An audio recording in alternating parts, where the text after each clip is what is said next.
सो देखो, Gibbs free energy में कल हमने कुछ बेसिक्स की बात की, कुछ एक जो डेरिवेशन से वो डेरिवेशन देखे।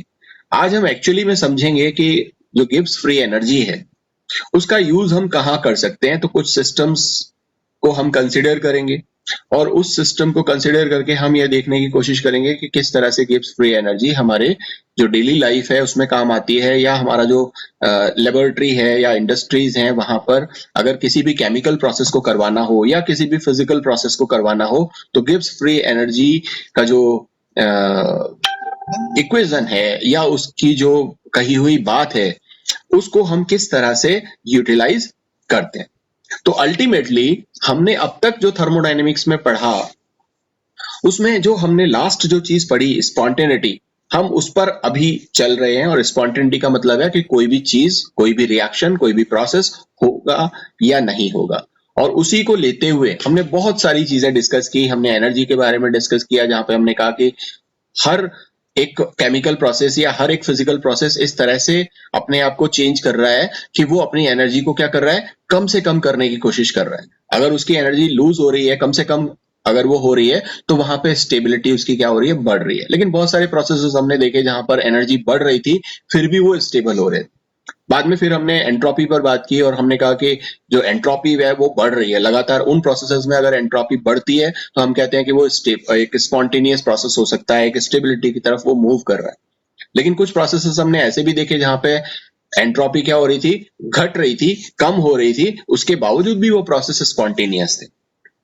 तो फिर बाद में हमने बात की कि साहब एंट्रोपी चेंज हम देखें, टोटल एंट्रोपी चेंज जो है वो कितना है, और उस टोटल एंट्रोपी चेंज के बेस पर हम वहां पर समझने की हमने कोशिश की कि किस तरह से हमारा जो पूरा यूनिवर्स है उसकी एंट्रोपी बढ़ रही है लगातार। और अगर ऐसे कोई भी केमिकल प्रोसेस या कोई भी फिजिकल प्रोसेस आप कराते हो जहां पर यूनिवर्स की एंट्रोपी बढ़ रही है तो वो प्रोसेस जो है वो स्पॉन्टेनियस प्रोसेस हो जाएगी। लेकिन गिब्स फ्री एनर्जी क्या कहती है, उससे पहले एक प्रॉब्लम है। उससे पहले प्रॉब्लम क्या है, वो प्रॉब्लम ये है कि देखो हम अपनी लेबोरेटरी में काम कर रहे हैं, या हम किसी सिस्टम को, अभी मैं यहाँ पर घर पर बैठ करके किसी सिस्टम पर काम करूं, या हम किसी इंडस्ट्री में बैठ करके अगर हम किसी भी सिस्टम पर काम कर रहे हैं और हम कहते हैं कि वो प्रोसेस तभी स्पॉन्टेनियस है जब वो यूनिवर्स की एंट्रोपी को बढ़ाए। लेकिन आप मुझे एक बात बताओ, मैं एक छोटी सी लैब में बैठ करके एक छोटा सा टेस्ट ट्यूब लेता हूं और उस टेस्ट ट्यूब के अंदर मैं क्या करता हूं, एक रिएक्शन करवाता हूं, और मैं उस रिएक्शन को करवाने पर कैसे पता लगाऊं कि जो मेरा यूनिवर्स है उस यूनिवर्स का जो एंट्रोपी है वो बढ़ा है या नहीं। क्योंकि मैं ये पता नहीं लगा सकता कि, क्योंकि यूनिवर्स की एंट्रोपी को मेजर कैसे किया जाए, मैं कैसे वहां पर बात करूं कि यूनिवर्स जो है उसकी एंट्रोपी बढ़ गई मेरी इस कराई गई रिएक्शन से, या मेरे कराए गए किसी भी प्रोसेस से यूनिवर्स की एंट्रोपी बढ़ी है या नहीं बढ़ी। मैं ये बात का पता नहीं लगा सकता, यूनिवर्स वैसे ही इतना बड़ा है और मैं इस छोटी सी परख नली में एक पर्टिकुलर रिएक्शन को करा करके देखना चाहता हूं और फिर मैं कहूं कि सब ये प्रोसेस स्पॉन्टेनियस है या नहीं।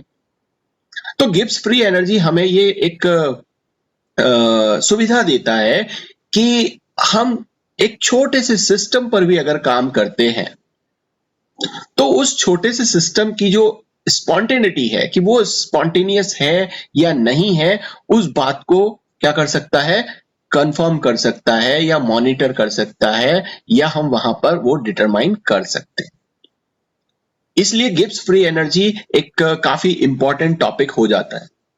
बजाय हम और इतने सारे टॉपिक्स स्पॉन्टेनिटी को लेकर के पढ़ें, गिब्स फ्री एनर्जी बहुत इंपॉर्टेंट हो जाता है और उसको हमें पढ़ना चाहिए और बहुत अच्छे से समझना चाहिए कि गिब्स फ्री एनर्जी क्या होती है।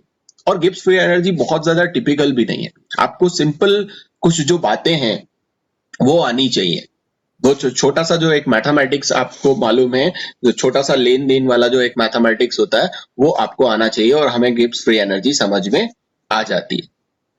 तो इसी को लेकर के हम कल एक एग्जाम्पल यहाँ पर देखना चाहते थे, उसको हम आज दोबारा से बात करते हैं एक नए सिरे से, कि मैं यहाँ पर दो बिल्कुल एग्जैक्ट सेम सिस्टम लेता हूं। ये मैंने बिल्कुल सेम सिस्टम लिए हुए और दोनों का जो टेम्परेचर है वो दोनों का टेम्परेचर मैं क्या करता हूं, दोनों का टेम्परेचर मैं डिफरेंट डिफरेंट रखता हूं। एक का टेम्परेचर मैं रखता हूं 100 डिग्री सेल्सियस और एक का टेम्परेचर रखता हूं मैं 500 डिग्री सेल्सियस। इस टेम्परेचर के अलावा बाकी जितनी चीजें हैं इस सिस्टम में, इन दोनों सिस्टम्स में, वो क्या है, सेम है। और अब मैं क्या करता हूं यहां पर इस सिस्टम को, और एक 500 जूल्स का जो एनर्जी है वो प्रोवाइड करता हूं। और ये जो सिस्टम मेरे पास में है इसको भी मैं क्या करता हूं, 500 जूल्स का जो एनर्जी है वो प्रोवाइड करता हूं। और यहां जो एंट्रोपी है, देखो मैंने एंट्रोपी आप लोगों को पहले समझा चुका हूं, फिर भी आप लोगों को मैं आपको बता देता हूं कि एंट्रोपी चेंज हम देखते हैं, और एंट्रोपी चेंज होता है Q रिवर्सिबल अपॉन टाइम। मतलब किसी भी सिस्टम को आप जो भी हीट दे रहे हो या ले रहे हो, क्योंकि ये प्लस में भी हो सकता है, माइनस में भी हो सकता है, ये जो Q की जो वैल्यू है ये हीट एब्जॉर्ब भी हो सकती है, ये रिलीज भी हो सकती है, इसलिए ये प्लस माइनस। तो पर यूनिट टेम्परेचर वो जो हीट है वो कितना एब्जॉर्ब हुआ या कितना रिलीज हुआ, उस चीज को हम बोलते हैं एंट्रोपी चेंज। और इसको हमने एक बहुत अच्छे एग्जांपल से पहले समझा हुआ है, तो वहां पर मैं डिस्कस नहीं करूंगा। आप लोगों को सिर्फ इतना पता होना चाहिए कि हमारा एंट्रोपी चेंज क्या होता है, क्योंकि जब भी मैं यहां पर इसका किसी तरह की एनर्जी को इसको प्रोवाइड करूंगा या इसकी एनर्जी को मैं निकालूंगा, और कुछ सिस्टम में ऐसे भी डिस्कस करूंगा। जब भी ये वाला सिस्टम तो कैसा है, हमारा एंडोथर्मिक सिस्टम है, एंडोथर्मिक, क्योंकि यहां पर मैं क्या कर रहा हूं, जो एनर्जी है वो यहां प्रोवाइड कर रहा हूं, प्लस 500 जूल्स ऑफ एनर्जी मैं इसको यहां पे दे रहा हूं। लेकिन बहुत सारे सिस्टम ऐसे भी हम यहां डिस्कस करेंगे जब वहां पर क्या होगी, एनर्जी निकलेगी, मतलब सिस्टम एनर्जी निकाल रहा होगा, मतलब एक्सोथर्मिक सिस्टम्स हमारे पास में होंगे।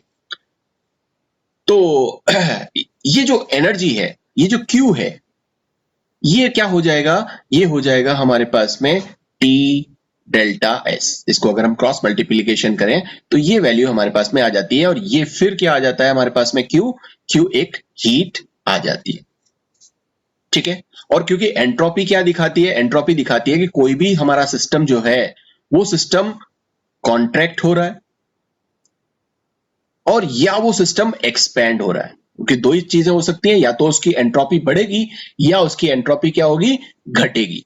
तो एंट्रोपी बढ़ने पर और घटने पर ये जो Q की वैल्यू है, या ये कह सकते हैं कि इसकी जो एंट्रोपी है वो डिफरेंट डिफरेंट तरीके से हम यहाँ पे दे सकते हैं। तो सबसे पहले हम यहाँ पर एक सिस्टम डिस्कस करते हैं। वो सिस्टम क्या है, वो सिस्टम ऐसा सिस्टम है जो एक्सपैंड हो रहा है, ये सिस्टम एक्सपैंड हो रहा है। अब देखो सिस्टम एक्सपैंड होने का मतलब क्या है, सिस्टम एक्सपैंड होने का मतलब है कि उसकी एंट्रोपी बढ़ रही है, मतलब कि वो एनर्जी को यूज कर रहा है, और एनर्जी को यूज कर रहा है तो ये जो डेल्टा S की जो वैल्यू है ये क्या होगी, ये यहां पर होगी हमारे पास में पॉजिटिव में, और ये मैं मानता हूं कि ये है 2 जूल्स पर डिग्री। ये एंट्रोपी की वैल्यू इन दोनों सिस्टम्स में है कि पर यूनिट टेम्परेचर 2 जूल्स का यहां पर क्या हो रहा है, यूज हो रहा है, ताकि वो अपने आप को क्या कर सके, एक्सपेंड कर सके, फैला सके। और मैं इसको 500 जूल एनर्जी प्रोवाइड कर रहा हूं। आपको नहीं लगता कि ये जो मैं 500 जूल एनर्जी दे रहा हूं ये एक्चुअली में क्या है, ये 500 जूल एनर्जी है इसकी एंथैल्पी, इसकी एंथैल्पी, ठीक है ना, कि मैंने इसको एक एनर्जी दी, इसकी पर्टिकुलर एनर्जी को एंथैल्पी कुछ होगी या हीट कंटेंट इसका कुछ होगा, कुछ मैंने इसको यहाँ 500 जूल्स देखा तो इसमें कुछ ना कुछ क्या हो गया, एंथैल्पी पे चेंज हो गया। तो चाहे ये हो या ये हो, ये हमारा क्या कहलाएगा, ये हमारा एंथैल्पी कहलाएगा या एंथैल्पी चेंज कहलाएगा, ठीक है। और अब मैं यहाँ पर डिफरेंट डिफरेंट टेम्परेचर्स पर इसको कैलकुलेट करने की कोशिश करता हूं। सो मैं ऐसा मानता हूं कि मैंने इसको क्या किया, 500 जूल्स प्रोवाइड किया। इस सिस्टम की हम बात कर रहे हैं जहां पर हमने इसको 100 डिग्री पर लिया हुआ है, ठीक है, ये 100 डिग्री पर लिया हुआ, ओके। अगर ये सिस्टम को जब मैंने यहां पर 100 डिग्री दिया, सॉरी 100 डिग्री के सिस्टम को जब मैंने 500 जूल दिया, अब ये सिस्टम क्या कर रहा है, फैल रहा है। फैल रहा है मतलब कि हीट को यूटिलाइज कर रहा है। अब देखो मैंने दिया इसको कुछ 500 जूल और इसके पास में पहले से कुछ होगा जो कि 100 डिग्री सेल्सियस पर कुछ ना कुछ उस एनर्जी को हम कहेंगे। तो यहां पर कहां गया, ये जो Q है, इस एंट्रोपी चेंज होने की वजह से ये जो Q की वैल्यू है वो किस चीज पर डिपेंड कर रही है, इस चीज पर डिपेंड कर रही है। तो मेरे पास टेम्परेचर कितना है, अब फैल रहा है, तो ये वैल्यू किस में आएगी, ये वैल्यू आएगी माइनस, है ना, क्योंकि मैंने इक्वेशन क्या बताया था, मैंने इक्वेशन बताया था कि G equals to H minus TS, तो ये माइनस, और टेम्परेचर कितना है मेरा, टेम्परेचर है मेरा 100 डिग्री, ये टेम्परेचर। और एंट्रोपी चेंज कितना है, एंट्रोपी चेंज जो मैंने आपको दिया है वो क्या है, +2 जूल्स पर डिग्री। तो +2 जूल्स पर डिग्री का मतलब हो गया कि इसको मैं 2 से क्या कर दूं, मल्टीप्लाई कर दूं। तो अगर मैं इसको 2 से मल्टीप्लाई करता हूं तो देखो मैंने इतना इसको दिया, इसने इतना यूज किया फैलाने में अपने आप को, ठीक है ना। तो इतना जब इसने यूज किया फैलाने में, तो ये टोटल वैल्यू क्या आई, ये वैल्यू आई 500 joules minus 200 joules equals to 300 joules, वो भी प्लस का।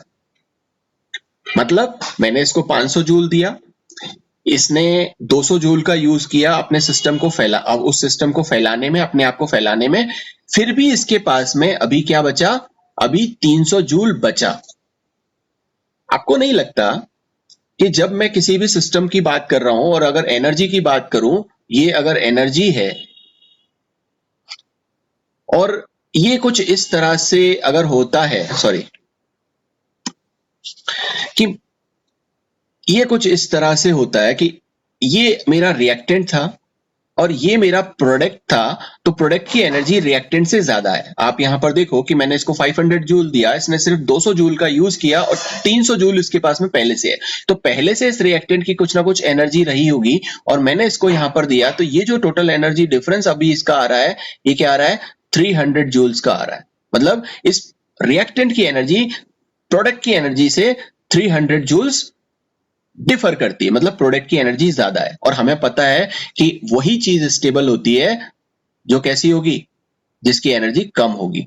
तो क्या ये प्रोसेस स्पॉन्टेनियस होगा, क्या नहीं होगा, ये प्रोसेस कैसा होगा, ये प्रोसेस होगा नॉन स्पॉन्टेनियस, एक नॉन स्पॉन्टेनियस प्रोसेस।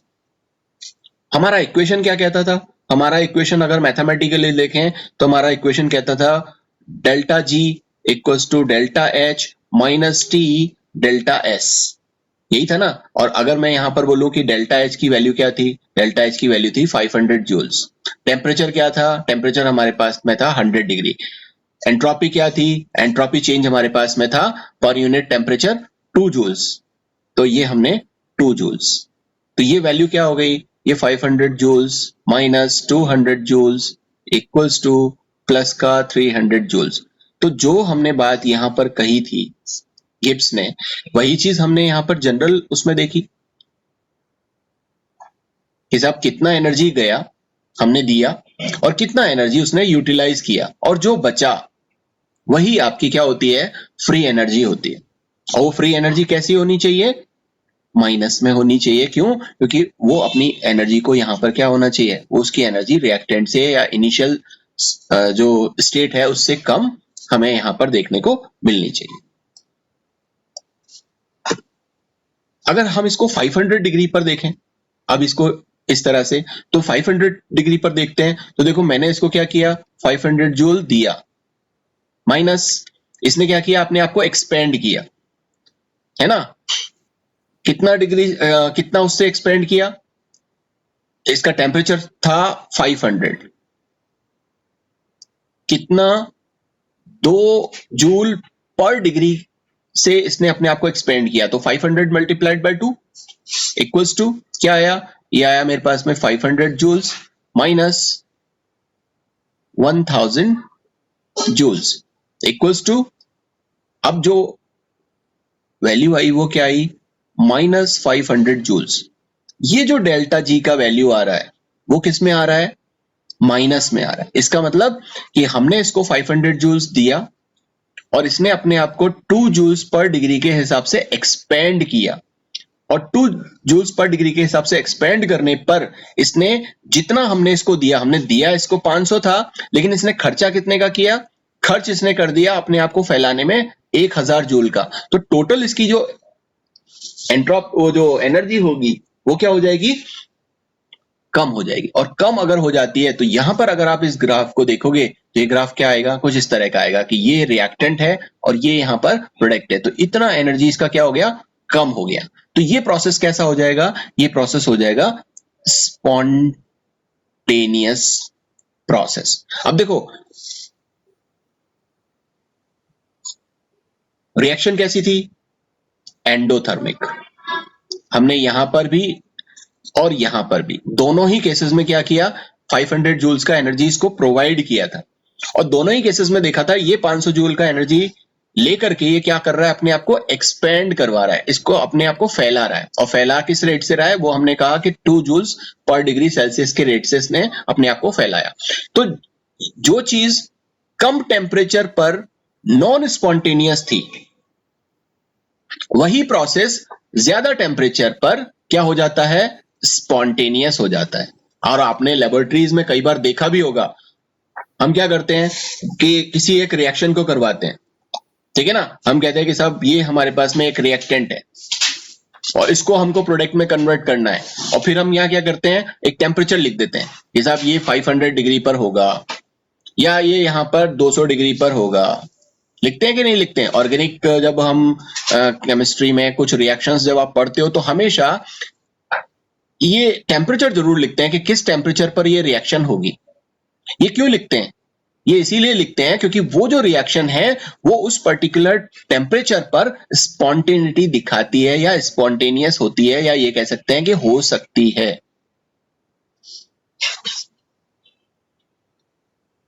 और अगर आपको किसी भी प्रोसेस को करवाना है तो आपको पता होना चाहिए कि उसकी एंट्रोपी कितनी है, उसकी एंथैल्पी कितनी है। अगर आप ये चीज उसका आपका पता होगा आपको, तो आप डायरेक्टली बता सकते हो कि हमको क्या टेम्परेचर रखना है उस रिएक्शन को करवाने के लिए। क्योंकि जब भी हम ये टेम्परेचर किसी भी रिएक्शन को जब डिजाइन करते हैं, हम कहते हैं कि साहब इस रिएक्टेंट को इस प्रोडक्ट में कन्वर्ट कराना है, तो किस टेम्परेचर पे कराना है? तो हम उस एक एक डिग्री बढ़ा करके नहीं देखते कि एक एक डिग्री बढ़ाएं फिर हम देखें। ऐसे तो हमें जन्मों लग जाएंगे किसी भी एक रिएक्शन के टेम्परेचर को मेजर करने के लिए, कि पहले हम इसको 1 डिग्री पे करा करके देखेंगे, फिर 2 डिग्री पे करा के देखेंगे, फिर 3 डिग्री पे करा करके देखेंगे, और फिर बाद में 1 डिग्री पे करा करके बाद में फिर देखेंगे कि अच्छा रिएक्शन हुआ कि नहीं हुआ, वो प्रोडक्ट बना कि नहीं बना। फिर 2 डिग्री पे करेंगे, फिर 3 डिग्री पे, और ऐसे करते करते अगर कई कई रिएक्शन तो बहुत ज्यादा हाई टेम्परेचर पर भी होती है, 1500 डिग्री पर भी होगी, 2000 डिग्री पर भी होगी, 800 टेम्परेचर पे भी होगी। तो ऐसे तो एक रिएक्शन के लिए हमें जन्मों लग जाएंगे इसको करते से। तो हम क्या करते हैं? इसी फ्री एनर्जी इक्वेशन का यूज करते हैं और देखते हैं कि वो रिएक्टेंट उस प्रोडक्ट में कन्वर्ट हो सकता है या नहीं हो सकता है, और अगर हो सकता है तो किस टेम्परेचर पर हो सकता है। ठीक है?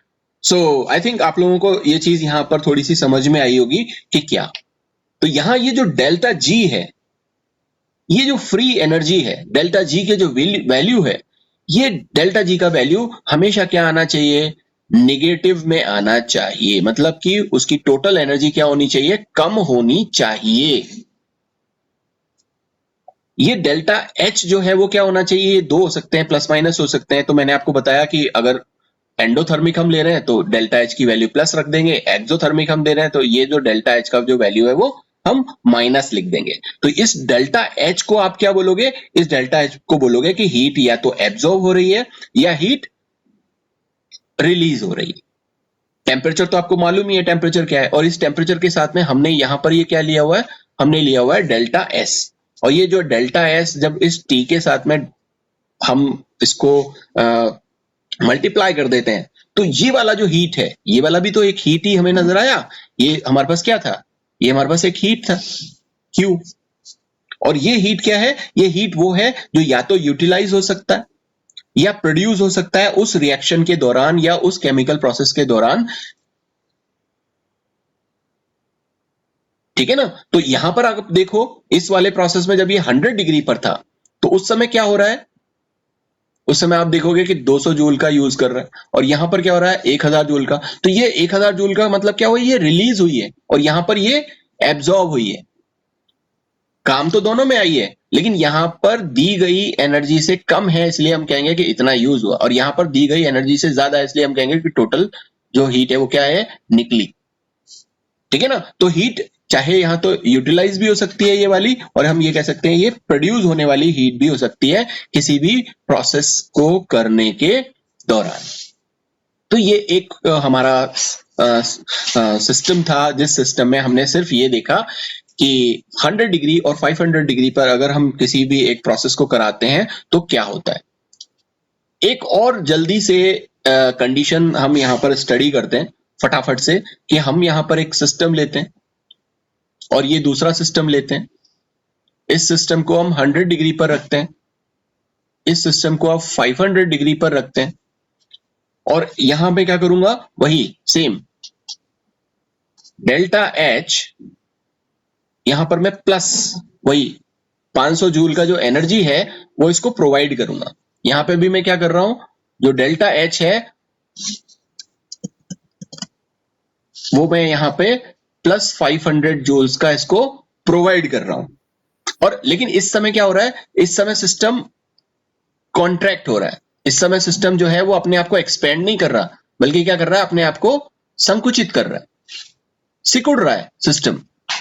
अच्छा, अगर सिस्टम सिकुड़ रहा है इसका मतलब यह है कि इसकी जो एंट्रोपी है वो क्या होगी, वो माइनस में जाएगी, और वो माइनस में भी क्या जा रही है, वही 2 जूल्स पर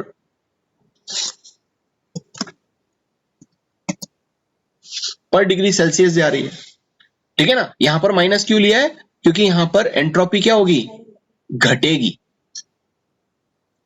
जब फैलता है तो एनर्जी बढ़ती है, और जब ये सिकुड़ता है तो एनर्जी क्या होती है, घटती है।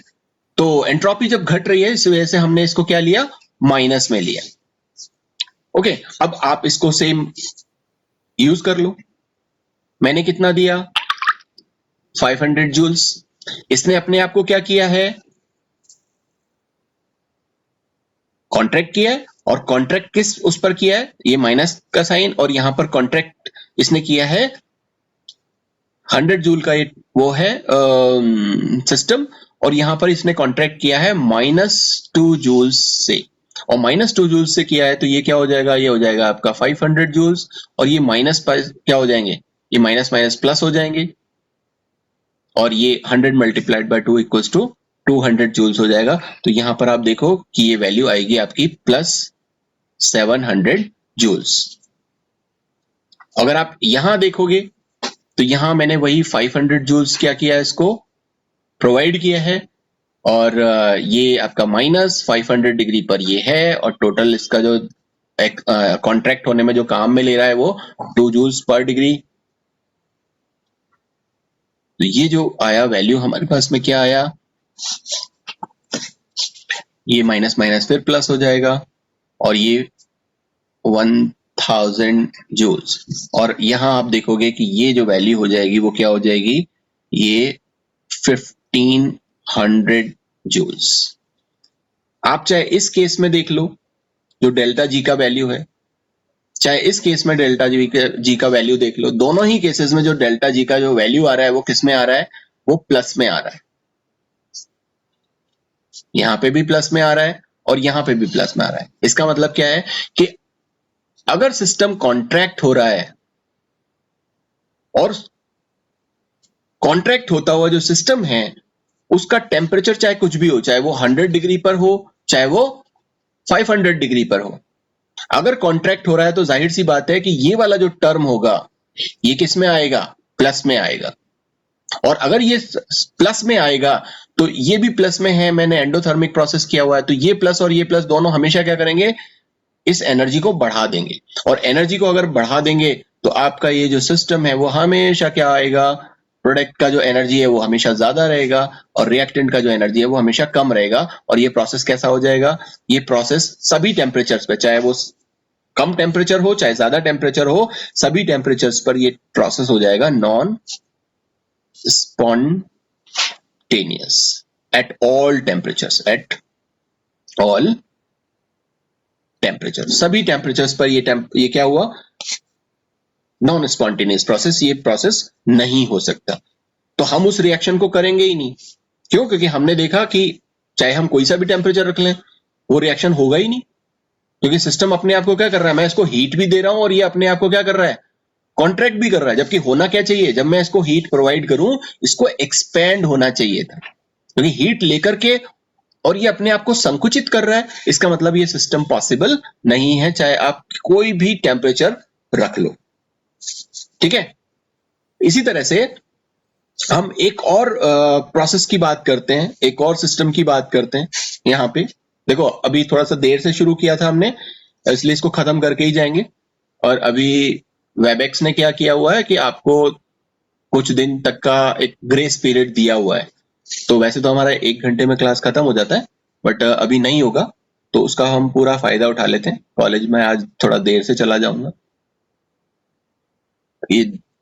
ये हमने एक सिस्टम लिया, वही सेम हम यहाँ क्या करेंगे, इसको 100 डिग्री सेल्सियस पर लेते हैं, इसको हम 500 डिग्री सेल्सियस पर लेते हैं।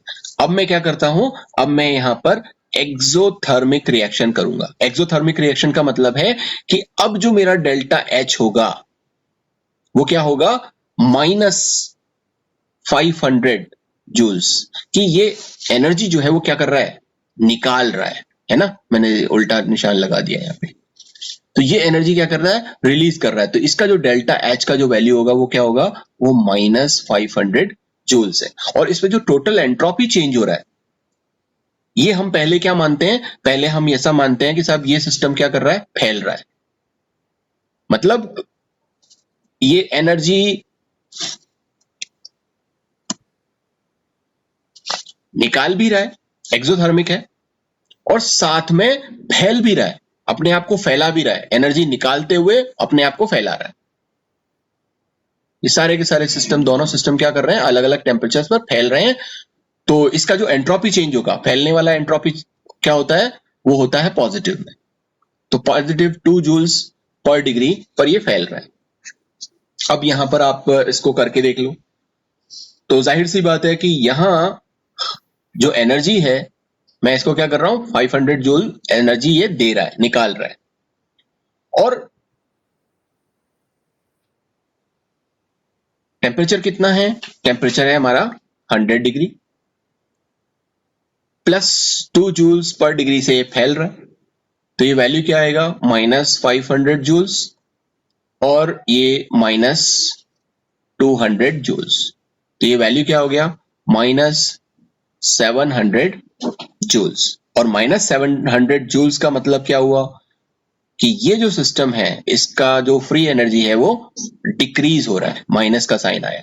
ऐसे ही अगर आप इसको 500 पे देखोगे तो आप यहां पर इसको लगा दो, -500 जूल माइनस 500 डिग्री पर ये है, 2 जूल पर डिग्री के हिसाब से फैल रहा है, इक्वल्स टू -500 जूल्स, और -2 मल्टीप्लाइड बाय 500 मतलब 1000 जूल्स, इक्वल्स टू -1500 जूल्स। तो इसका जो डेल्टा जी का वैल्यू आया वो भी क्या आया, माइनस में आया। तो दोनों ही कंडीशन में, चाहे हम टेम्परेचर को कम रखें या हम टेस्ट टेम्परेचर को ज्यादा रखें, दोनों ही कंडीशन में ये दोनों के दोनों प्रोसेस कैसे हो जाएंगे, स्पॉन्टेनियस प्रोसेस हो जाएंगे। तो हम ऐसी कुछ रिएक्शंस देखते हैं, ऐसे कुछ केमिकल प्रोसेसेस देखते हैं जिसमें हम टेम्परेचर चाहे कम रखें या ज्यादा रखें, वो प्रोसेस होगा ही होगा, स्पॉन्टेनियस। क्योंकि जाहिर सी बात है, आप यहां पर देखो ना कि सिस्टम क्या हो रहा है, एक्सपैंड हो रहा है। एक तो रिलीज कर रहा है अपनी एनर्जी को, एक्सोथर्मिक है, एक्सोथर्मिक है तो पहले ही एनर्जी कम हो जाएगी, ऊपर से एक्सपैंड भी कर रहा है अपने आप को, ठीक है ना, फैला रहा है। तो फैलने पर भी एंट्रोपी बढ़ती है, तो यहाँ एंट्रोपी भी बढ़ रही है, एक्सोथर्मिक रिएक्शन होने की वजह से इसकी एनर्जी भी कम हो रही है। तो दोनों ही प्रोसेसेस को क्या करेंगे, स्पॉन्टेनिटी प्रोवाइड कर देंगे। तो ये प्रोसेस आपका स्पॉन्टेनियस प्रोसेस हो जाएगा। और अब यहां पर एक और सिस्टम को हम यहां पर कंसिडर कर लेते हैं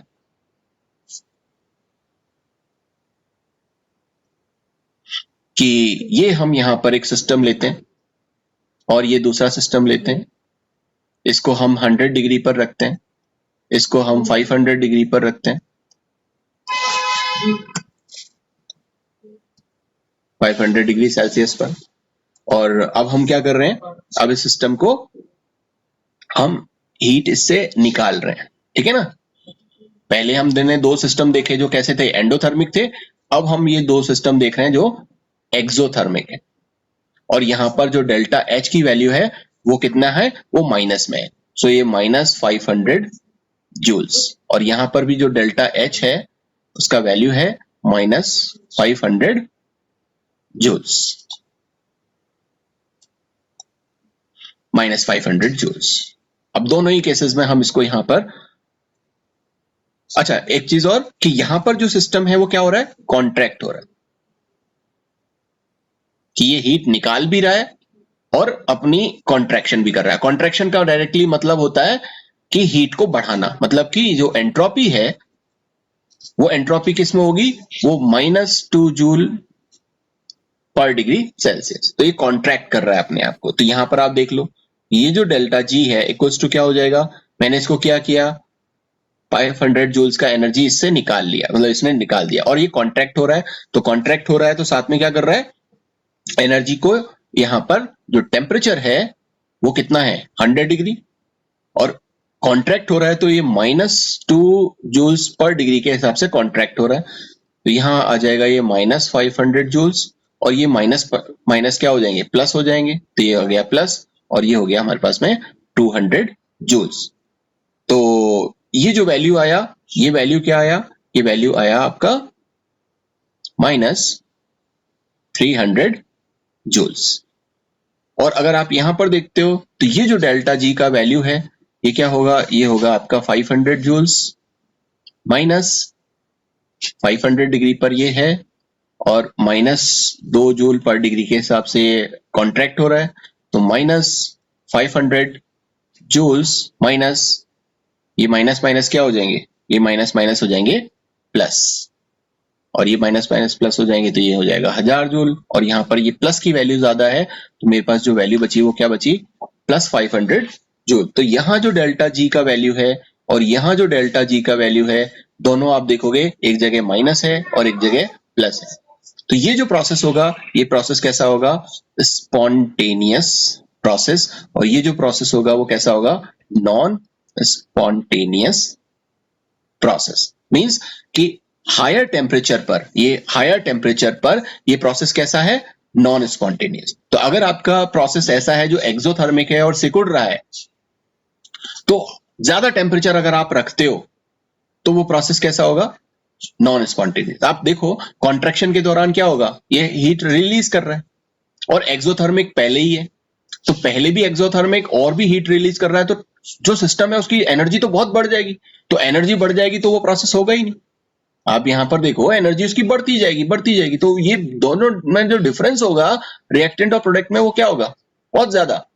तो यहाँ पे प्रोडक्ट का जो एनर्जी है वो काफी ज्यादा होगी, तो इस वजह से ये प्रोसेस स्पॉन्टेनियस नहीं होगा, नॉन स्पॉन्टेनियस होगा। और यहाँ पर अगर आप देखते हो तो इस प्रोसेस में आप कम टेम्परेचर पर अगर इसको आप कराते हो तो एक्सोथर्मिक है, नो डाउट, कॉन्ट्रैक्ट हो रहा है नो डाउट, लेकिन वो कॉन्ट्रैक्ट क्या हो रहा है, कम हो रहा है, कम टेम्परेचर पर कम जो है कॉन्ट्रैक्शन का जो हीट है वो मिलेगा, जिसकी वजह से ये जो रिएक्शन है वो प्लस माइनस दोनों में हो सकता है। और इस समय ये माइनस की वैल्यू आती है और ये क्या हो जाता है, स्पॉन्टेनियस प्रोसेस हो जाता है।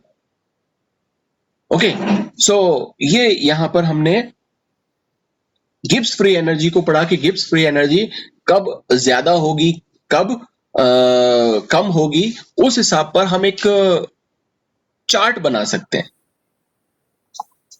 जो ये चार्ट कहेगा क्या, कि हमारे पास में इक्वेशन क्या है, delta G equals to delta H minus T delta S. और हमें पता है कि ये जो जी है ये प्लस माइनस का कुछ भी हो सकता है ना। ये जो डेल्टा एच है ये प्लस माइनस का कुछ भी हो सकता है, और यहां पर ये जो डेल्टा एस है ये प्लस माइनस का कुछ भी हो सकता है, क्योंकि टेम्परेचर तो हमारा क्या है, सेम है। तो यहां अलग अलग कंडीशंस हम ले लेते हैं, ठीक है। तो अलग अलग कंडीशन में हम क्या लेते हैं, जैसे मान लो कि अगर आपके पास में ये डेल्टा एच, दूसरा आपके पास में जो डेल्टा एस है वो कितना है, ठीक है ना। और फिर जो डेल्टा जी का जो वैल्यू आएगा वो किस में आएगा, ठीक है। और फिर हम बात कर सकते हैं कि वो रिएक्शन कैसा है, स्पॉन्टेनियस है या नॉन स्पॉन्टेनियस है। तो यहाँ अलग अलग केसेस को हम स्टडी कर सकते हैं। मान लो कि आपके पास में जो डेल्टा एच है वो क्या हो, निगेटिव में हो। अब डेल्टा एच निगेटिव का मतलब क्या है कि वो रिएक्शन कैसी है, वो रिएक्शन है आपकी एक्सोथर्मिक रिएक्शन, क्योंकि माइनस में आया है तो एक्सोथर्मिक। और डेल्टा एच को हम मान लेते, डेल्टा एस को हम मान लेते हैं पॉजिटिव। पॉजिटिव का मतलब है कि वो सिस्टम क्या कर रहा है, बढ़ रहा है, फैल रहा है, ठीक है ना। हम वहां पे बात करते हैं ना कि डेल्टा एस का वैल्यू जो है वो +2 जूल पर डिग्री सेल्सियस है, और या फिर डेल्टा एस का वैल्यू जो है वो -2 जूल पर डिग्री सेल्सियस का है। तो डेल्टा एस मतलब एंट्रोपी बढ़ रही है, इसका मतलब पॉजिटिव में वैल्यू, और अगर एंट्रोपी घट रही है मतलब वो निगेटिव में वैल्यू। तो इस तरह से यहां पर ये क्या है, सिस्टम हमारा फैल रहा है, और यहां पर ये एच की वैल्यू क्या हो रही है, माइनस हो रही है। तो अब जाहिर सी बात है कि अगर यहां पर आप इस इक्वेशन को देखो, जो इक्वेशन है delta G equals to minus delta H, क्योंकि ये एच माइनस में है इसलिए हमने इसको यहां पर माइनस ले लिया, और अब हम बात करेंगे माइनस, ये इक्वेशन हमारा ये माइनस। अब देखो टेम्परेचर हमारा टी है, कांस्टेंट है, लेकिन जो डेल्टा एस है वो क्या हो रहा है, प्लस है। और डेल्टा एस प्लस का मतलब,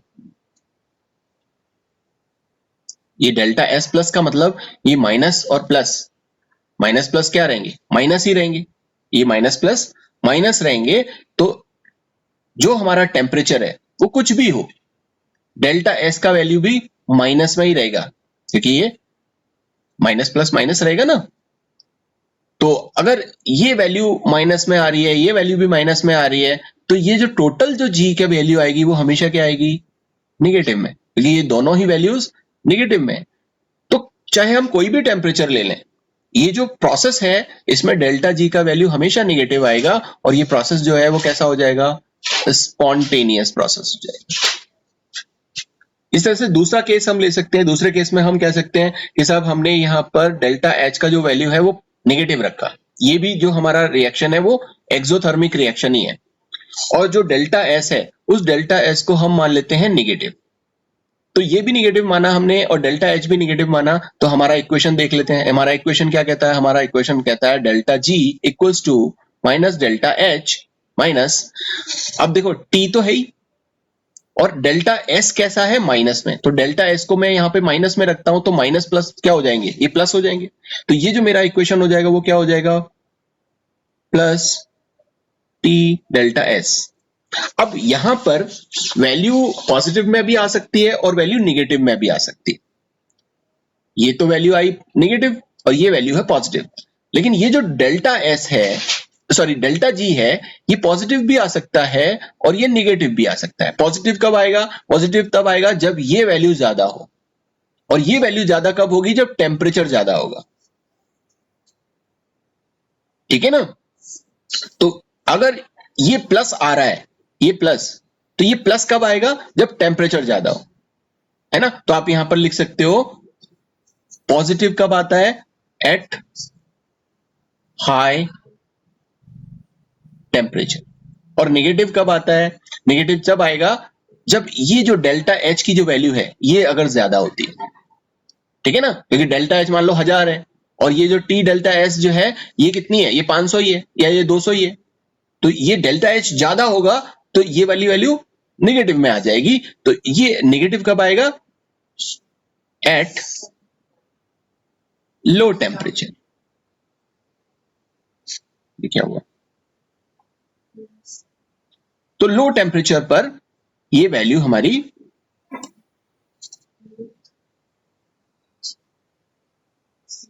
लो टेम्परेचर।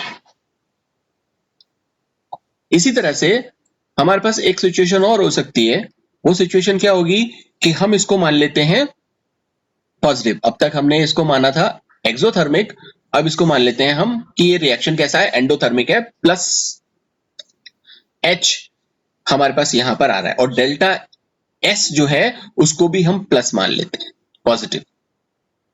और हमारा इक्वेशन क्या कहता है? हमारा इक्वेशन कहता है कि delta G equals to delta H कितना है पॉजिटिव में माइनस टी, और डेल्टा एस कैसा है पॉजिटिव में, तो पॉजिटिव और नेगेटिव कितना हो जाएगा, ये हमारे पास में नेगेटिव ही आएगा, है ना, तो टी डेल्टा एस। अब ये जो वैल्यू आएगी डेल्टा जी की, ये डेल्टा जी की वैल्यू जो है वो पॉजिटिव नेगेटिव दोनों हो सकती है, ये पॉजिटिव भी हो सकती है और ये नेगेटिव भी हो सकती है। ये पॉजिटिव कब होगी और नेगेटिव कब होगी? तो देखो पॉजिटिव कब होगी, पॉजिटिव तब होगी जब ये चीज बहुत ज्यादा हो और ये चीज कम हो। तो अगर लो टेम्परेचर हो, लो